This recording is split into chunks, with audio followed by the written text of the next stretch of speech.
Se llaman géneros académicos a las formas que asumen la producción intelectual proveniente de los centros de educación superior.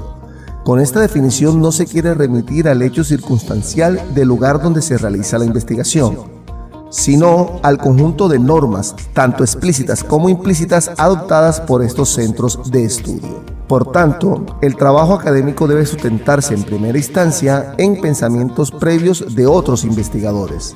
Un segundo rasgo es su carácter sistemático. Esto constituye un conjunto ordenado de ideas y conocimientos vinculados entre sí por un hilo conductor, formando un todo armónico. Dentro de los géneros textuales académicos se encuentran el resumen. Es un texto que contribuye hacia el desarrollo de una habilidad de pensamiento que sirve para condensar las ideas. Lo importante de este texto académico es la reproducción fiel de lo fundamental del texto original. Elaborar resúmenes permite entonces el desarrollo de la capacidad para comprender lo que se lee, ya que exige descubrir las ideas esenciales y eliminar la información obvia. También contribuye a ganar la concisión en la escritura.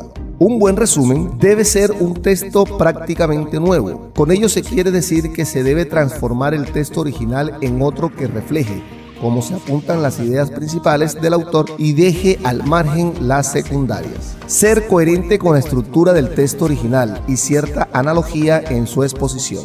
No se iniciará un resumen con el final del texto, por ejemplo, con una teoría que encuentra en el medio del escrito. Por tanto, se debe respetar la composición del texto original. Representar desde el punto de vista formal entre una tercera o quinta parte del texto original. La brevedad es sin duda una de las principales características. Los lectores, mientras leen, aplican unas macrorreglas para reducir la información, supresión, generalización y construcción. Se debe tener algunas recomendaciones para resumir. El comentario. Es un texto donde se asume una reflexión crítica sobre el contenido del texto partiendo de la idea central o tesis, en que el alumno debe demostrar su madurez y capacidad para disertar sobre un tema con fluidez, originalidad y coherencia. Se muestra un análisis y juicio sobre el contenido, teniendo en cuenta que se extraen los diversos puntos de vista sobre el tema y además se valora cómo es la información recibida. Por ejemplo, ¿cuál es la intención del autor? ¿Cómo es el lenguaje empleado por el autor?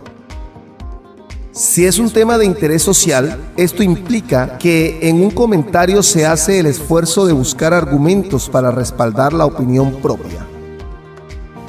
La estructura de este tipo de texto académico se ubica en contener una introducción, desarrollo y conclusión. Al elaborarlo, debe tenerse en cuenta lo siguiente: resumir el texto, concretar el tema principal en una línea. Luego se determina la intención del autor del texto. Se define cuál es mi opinión acerca del tema. Ofrecer argumentos, ofrecer ejemplos. Conclusión, la cual debe estar en todo el texto escrito y en cualquier comentario, sea del tipo que sea.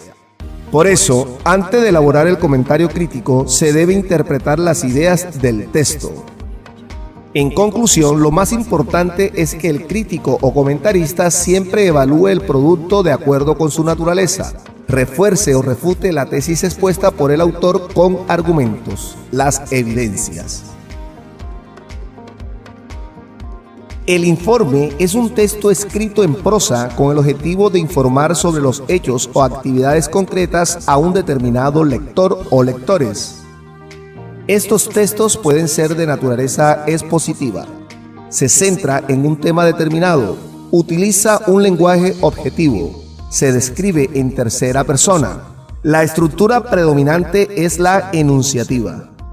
En este tipo de texto también se está presente una estructura argumentativa. En ellos también aparece la estructura descriptiva porque se describen hechos. Todo texto debe tener una introducción, un desarrollo, una conclusión.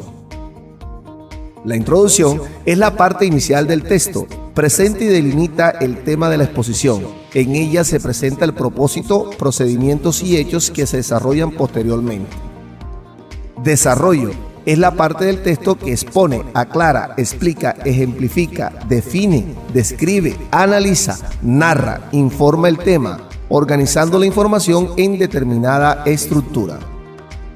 Conclusión es la parte final del texto en que se recoge la idea expuesta en la introducción y que se sintetiza o recapitula el tema. En esta parte se pueden presentar las conclusiones del trabajo, las recomendaciones o peticiones que el locutor considere pertinente. Finalmente, los textos académicos hacen parte de los procesos y competencias implicados en su escritura, que involucra fases del pensamiento como la atención, reflexión, selección, jerarquización, generalización e integración de la información, y en la que cobra relevancia la consideración de aspectos estructurales, estilísticos y comunicativos específicos.